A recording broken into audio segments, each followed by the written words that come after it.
క్రీస్తు పూర్వం 2వ శతాబ్దం నుంచి క్రీస్తు శకం 15వ శతాబ్దం వరకు ఆసియా, ఐరోపా మధ్య వాణిజ్యంలో సిల్క్ రోడ్ కీలకంగా వ్యవహరించింది. ఆ వాణిజ్య మార్గాన్ని ప్రస్తుత తరానికి అర్థమయ్యేలా చెప్పేందుకు బ్రిటిష్ మ్యూజియం ఒక ఎగ్జిబిషన్ను ఏర్పాటు చేసింది. వాణిజ్యానికి అనుసరించిన మార్గాలను, వస్తువులను సైతం ప్రదర్శిస్తూ ఉంది.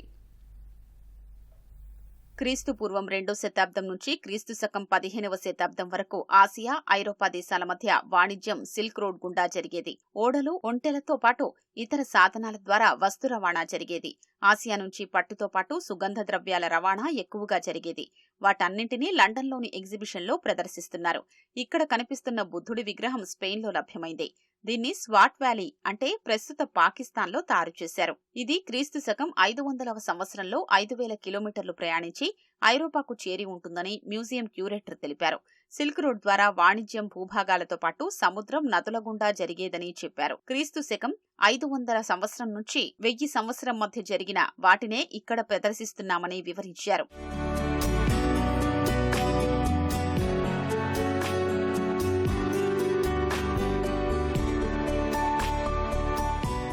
ఎగ్జిబిషన్లో బ్రిటిష్ మ్యూజియానికి చెందిన వస్తువులతో పాటు 29 మంది అంతర్జాతీయ వర్తకుల నుంచి సేకరించిన వస్తువుల్ని కూడా ప్రదర్శనకు ఉంచారు. బంగారు రంగులో ఉన్న ఈ దండ ఉజ్బెకిస్తాన్లో సమర్ఖండ్లో తయారైంది. ఈ కళాఖండాన్ని సోగ్డియన్స్ తయారు చేసేవారు.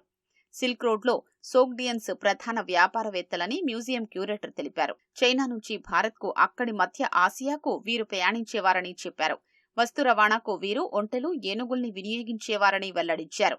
బంగారు రంగులో మెరుస్తున్న ఈ వస్తువు రాజస్థాన్లో తయారు చేసి ఉంటారని మ్యూజియం క్యూరేటర్ చెప్పారు.